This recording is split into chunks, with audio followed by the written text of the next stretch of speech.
I remember getting out at the end of that swim and looking down at my hands, and my hands were swollen. They were completely frozen solid. I couldn't bend my fingers. The pain was absolutely excruciating. And at that moment, I thought to myself, how many more years have you got in you to do this type of stuff? How many more years? There's a price which you pay. Yeah, there's a price.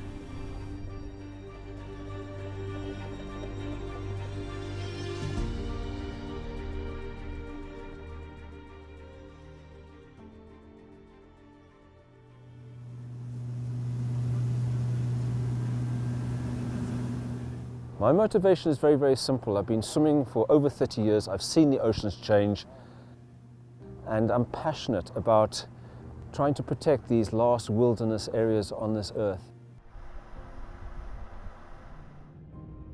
These areas are so, so special. I remember a few days ago when I was down there by the emperor penguins, and you just see how harsh their life is. Over 30% of the little baby penguins, they die in the first year, and they just don't need the additional pressures which humans put on top of them because of climate change and also because of this massive industrial overfishing which takes place here in the Southern Ocean.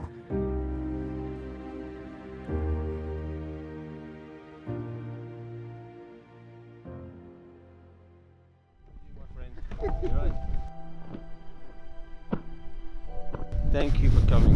Thank you.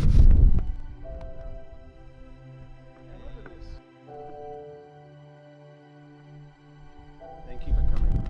For years, he has been swimming in the freezing waters of the Arctic and the Antarctic to call the attention of the world to the plight of both the North and the South Pole.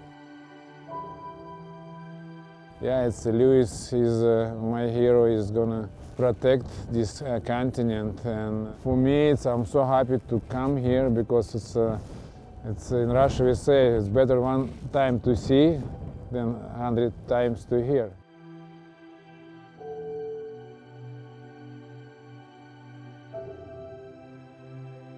Some people say that oh, Lewis has got loads of experience, this isn't hard for him, he doesn't get cold, he's superhuman. Nothing could be further from the truth. I've been swimming now for the past 6 months preparing for this swim. Freezing cold, many, many days. It's hard.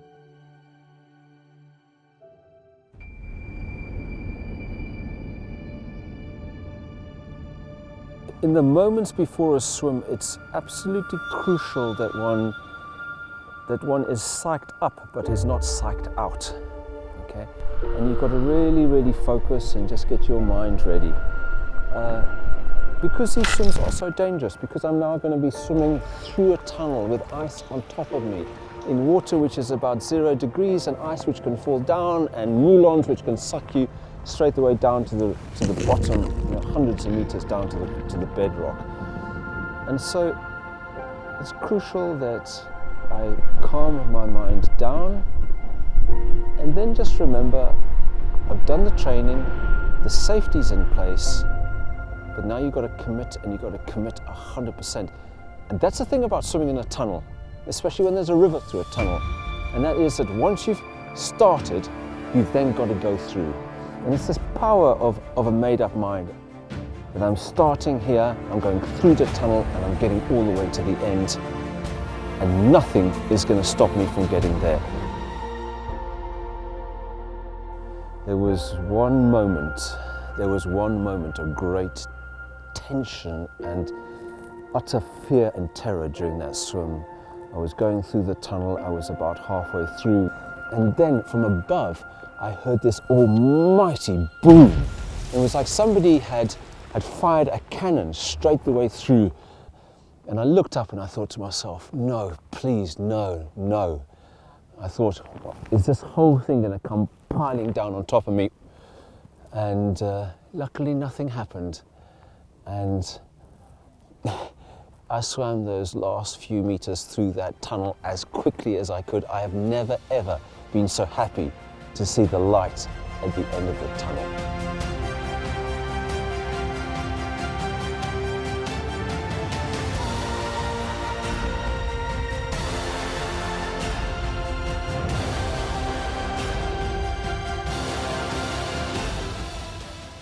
to be next to him yesterday, see the way in which he gets into these freezing waters only in his bathing suit, is nothing short of science fiction.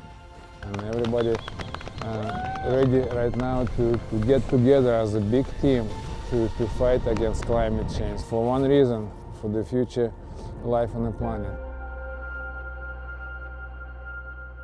I can assure you about one thing, and that is that my determination to protect this part of the world is far stronger than the indifference of any political leaders. I will stand and I will fight for this place, whatever the cost. Whatever the cost.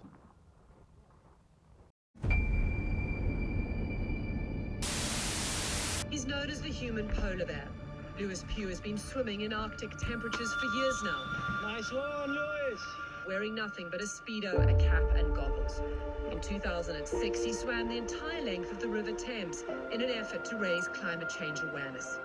The following year, he became the first person to complete a long-distance swim at the North Pole, and the first person to swim the width of the Maldives. Now Pugh is back again to help fight climate change. And this time, he's swimming across the Antarctic, specifically under the Antarctic ice sheet. Lewis Pugh has seen the impact of rising sea levels up close. The British endurance swimmer, nicknamed the human polar bear, just became the first person to swim beneath an Antarctica ice sheet to show the world what it's about to lose. I've never seen anything as beautiful as this. Scientists recently revealed that underwater glacial melting is happening up to 100 times faster than they thought. This place needs protecting. It needs protecting because all our futures depend on it. Pugh is now calling on those same countries who agreed to share this continent to also help ensure it doesn't look much different 200 years from now. Jeff Semple, Global News. I don't want to stand by when the ocean is being trashed and being disrespected and changing. I want to stand there and defend it and protect it. Over the last 30 years, he's pioneered swims in the most hostile waters on Earth, including the Antarctic, the North Pole, and the Himalayas. And now he has a new challenge. In January, I head down to Antarctica, and I'm going to attempt the first swim in a superglacial lake. So a superglacial lake is a lake on top of the ice sheet. So what the scientists have now discovered down in East Antarctica is over 65,000 of these lakes which have now appeared as a result of climate change. Lewis will be facing extreme conditions. Not only will the water be absolutely freezing, but the air temperature could easily reach in the -30s due to strong winds. It is such an incredible shock to the system when you get into water this cold. And normally a kilometer in this water takes me around about 21 minutes to complete. Now 21 minutes is not a long swim, but 21 minutes in those conditions is right on the edge of human endurance.